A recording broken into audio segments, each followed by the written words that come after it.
good. Feels like it's been a while. Coach, we have been hearing about a lot of players saying rebuild the culture, rebuild the culture. I mean, was the culture broken, or what do they mean by that? You always have to work on your culture. So you guys, new station, you better be working on your culture every day. But that's been a big theme of ours is really trying to build a strong culture this spring because we're going to need it in the fall. If 4 players leave, we're adding 2 more players. We added 2 freshmen. So this is a great time to spend time on it because you really don't have time in August, and then once the season starts, there's just not a lot of time to do it. So, and the other challenge for us this year is we're going to have potentially get 8 players gone with USA teams. So that means over half our team won't even be here for part of the summer. So they can't work on it when everybody's gone. So we just try to make an emphasis of it. We've come up with cool things. You see the chains hanging in there, and it's one of the fun things about coaching is coming up with new things, new ideas, and continuing to try to strengthen our team and our culture, and so we can be great. Who kind of came up with the chain idea? That was in a brainstorm out of meetings, and I called Brian Committa I said, hey, do you got any big old chains over there? Like ship anchor type chains. And he came up with those 2. So I don't know where they came from or where he got them from. But and then the team, I don't know, they tell you about the links. Yeah, so they're working on building their own chains. What have you seen from your 2 freshmen over the sidelines so far this spring? If you ask me who the most impressive players were this spring, sorry, that's probably my worst memory. If you ask me, the 2 that have impressed me the most is probably I have the lowest expectations for, because you're just never sure how freshmen are going to react. Those 2 have been awesome, and my last, or the kind of our debrief at the end of practice there, I talked to them about those 2 have come in and they've raised the level of our gym, and typically freshmen are just trying to hang in there.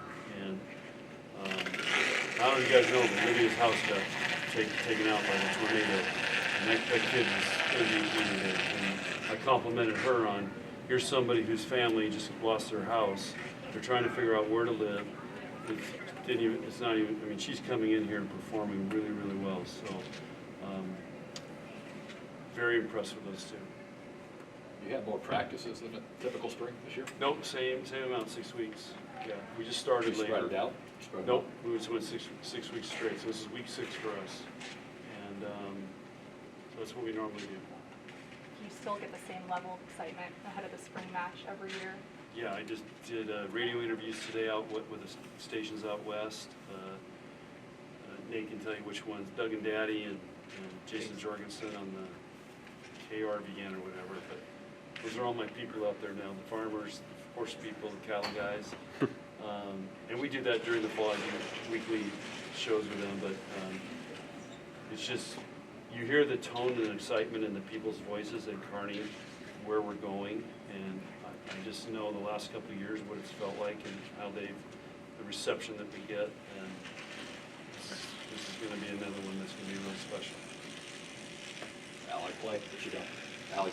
Is Allie done? Allie just, that was her last drill. So that could have gone good or bad. How would you say it's gone? Awesome. Allie and I are, and her teammates, they're very close. She's had a great relationship her whole career here. And,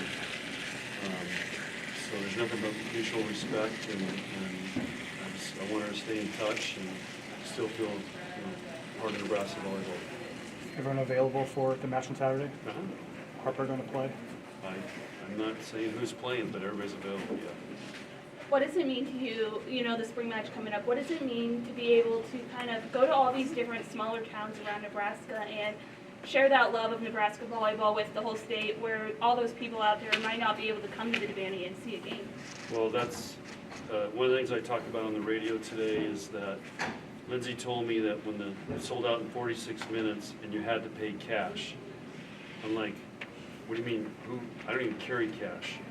Who does cash anymore? And the reason behind it was they wanted to make sure that people in Kearney would get tickets. Because if you do it online, I mean, people from everywhere can get tickets and limit the number of opportunities for the people that live in the Kearney area.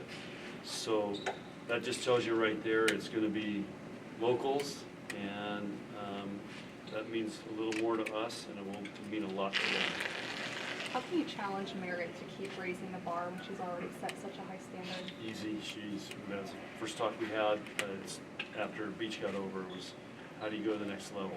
And she's definitely gone to another level, and she wants to be great. She's coachable. We've worked on some things, and I've seen a huge difference in her. So it's not easy, and when you do that, you have to be willing to stay with it, even though you may not feel like you're making progress. Whereas the freshmen are feeling like every day they survive, they're making progress. And so it's a tough thing, but mentally how to approach it. And, you know, her and Lexi are both in the same boat. First team All-Americans, and how are you going to go? And then they got a lead too. So it's not easy. But both those guys have done a great job. What's the mindset like, you know, after the result you guys had last year falling in the national championship? What's the mindset been like from the team coming into these spring practices and then heading into fall? What's their mindset like? Is there like a little bit of unfinished business? Are you guys not thinking about that? We're just worried about the next play. That's all we worry about. So can't worry about the pass. It's how are we going to get better in the next play, and are we going to max our team out? That's our whole mindset. How was the concert the other night? Awesome. He's the best. I saw you up in the suite. You were jamming out. You were having fun. Yeah, it was. We had a great time. That was our team. Last year we did the branding and the horses and everything. And this year, so it's a great story because when he was here in Lincoln, it was the night before the stadium match. So they had interviews and stuff with ESPN and Big Ten Network.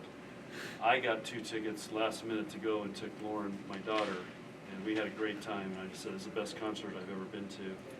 So they were just mouthing off the other day, like, Coach, get us Zach Bryan tickets. You know, can you get us into the concert? Can we go? Can we take the day off? And I'm like, when is it? I didn't even know he was here. They go, well, he's in Omaha Monday, Tuesday. I go, okay, let's see. So we scrambled around and found a way to get in there, and it was an awesome concert. And so it was a great bonding time for our team. And the problem is that we probably took, you know, hundreds of pictures, and it was really fun. Who's got a better rendition of Revival, you or Coach Rule? Oh, we do. We actually made our own Revival, and I talk about our players in it and how they're here to prove it. So we've got it going. We made a video out of it. So we have a recording and then a video, and it's blow Matt Rule away. What was it special? They can't even dream of that. Was it special to kind of see that song with the players there and share that moment with them? Well, that's why you saw they captured that, because I play it all the time. They've heard it hundreds of times. I played it during the fall. We made it during the fall. It was just, we always did it on game day. It was just our way of pumping them up, saying good things, and they're here to prove it. So it's a great song, and he does an amazing job with it. But what he's really doing is he's introducing his band members and kind of making it special for them. So there's a great correlation for us. Based on what you've seen this spring and maybe even that close scrimmage, are there any areas in particular you're going to be watching really closely on Saturday to see how they perform? No, I already know how they're going to perform. They're going to get after it, and